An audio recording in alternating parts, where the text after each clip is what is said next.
sebelum memulai pembelajaran, alangkah baiknya kita berdoa terlebih dahulu. Kalian silahkan.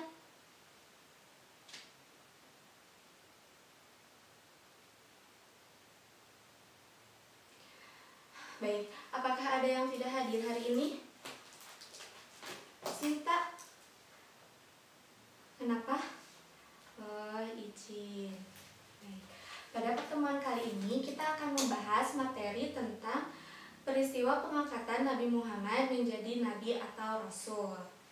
Menjelang usia 40 tahun, Nabi Muhammad lebih suka menyendiri, rentang usia yang cukup matang sehingga beliau dapat menelaah apa yang telah terjadi pada hidupnya selama itu. Sangat jauh cara pandang Nabi Muhammad dengan umatnya, yaitu masyarakat jahiliyah, sehingga hal ini membentangkan jarak yang jauh antara pemikiran Nabi Muhammad dengan kaumnya. Dengan membawa roti dan gandum serta air untuk minum, Nabi Muhammad pergi ke Gua Hira untuk melakukan kholwat, sebuah gua yang terletak di atas Jabal An-Nur yang jaraknya kira-kira 2 mil dari kota Mekah. Gua yang tidak terlalu besar, panjangnya kira-kira 4 hasta dan lebarnya 3/4 atau 1 hasta. Biasanya Nabi Muhammad menetap di Gua Hira selama bulan Ramadan dan melewatkan waktunya dengan beribadah dan merenung memikirkan apa yang terjadi dalam hidupnya dan lingkungan sekitar yang beliau saksikan setiap harinya. Nabi Muhammad tidak pernah merasa tenang melihat kaumnya yang bergumul dengan kemusyrikan dan tahayul. Dalam keadaan seperti itu, Nabi tidak memiliki jalan yang jelas serta batasan-batasan tertentu yang menghantarkannya pada kepuasan hati dan ketenangan jiwa. Pilihan Nabi Muhammad untuk mengasingkan diri itu merupakan bagian dari skenario Allah. Tujuannya agar Nabi terhindar dari hiruk-pikuk kehidupan dunia dan segala gejolak kehidupan dan kebisikan umat manusia pada saat itu. Sehingga ini merupakan langkah persiapan bagi Nabi Muhammad untuk menerima amanah besar. Dan Nabi Muhammad akan mengubah wajah dunia dan mengubah arah perjalanan sejarah hidup manusia.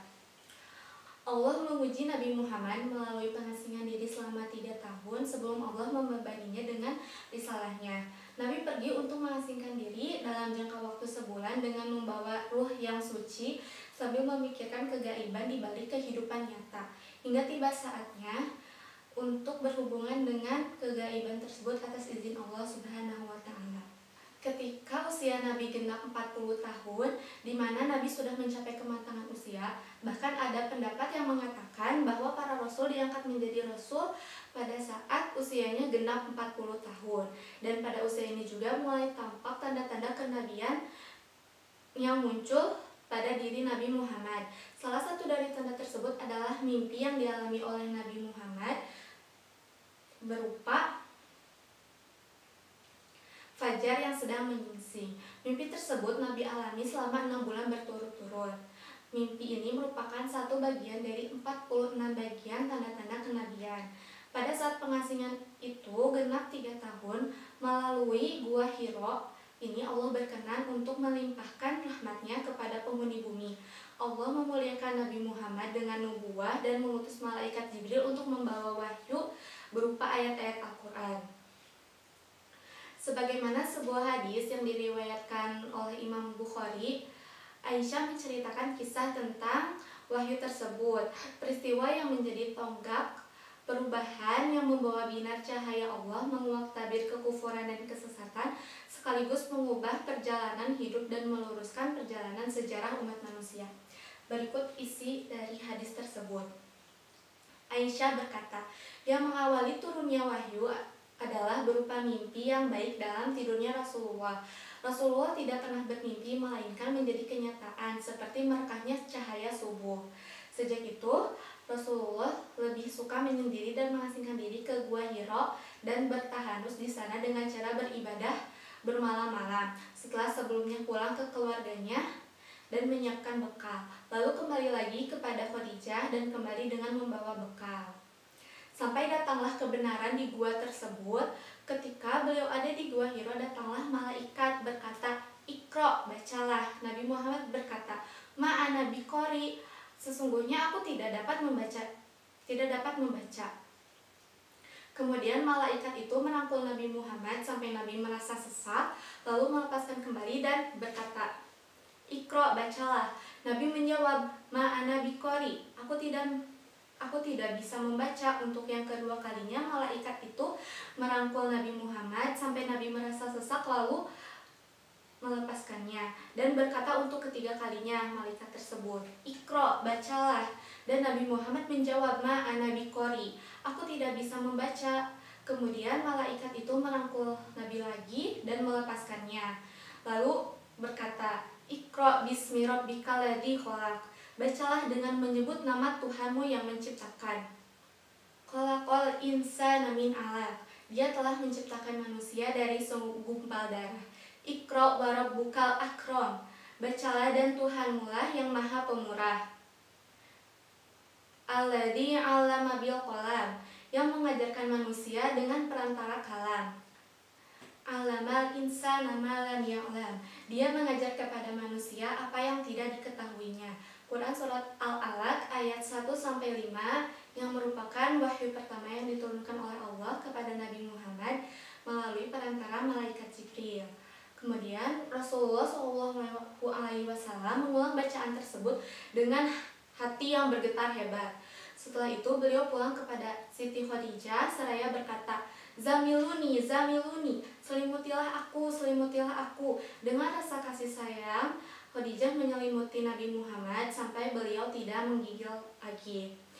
Beliau bertanya kepada Khadijah, ada apa denganku?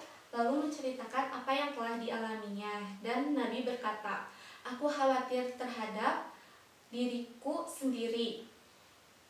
Khadijah menguatkan Nabi dan berkata, demi Allah, Allah tidak akan menyusahkanmu selamanya, karena engkau senang menjalin tali persaudaraan, engkau menanggung beban dan berusaha membantu orang yang tidak punya, memuliakan tamu dan menolong orang yang menegakkan kebenaran. Kemudian Khadijah membawa Nabi Muhammad pergi kepada Waraqah bin Nawfal bin Asad bin Abdul Uzza, putra pamannya Khadijah.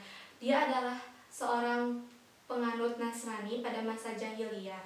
Dia menulis buku dalam bahasa Ibrani dan menulis kitab Injil dalam bahasa Ibrani sesuai dengan kehendak Allah.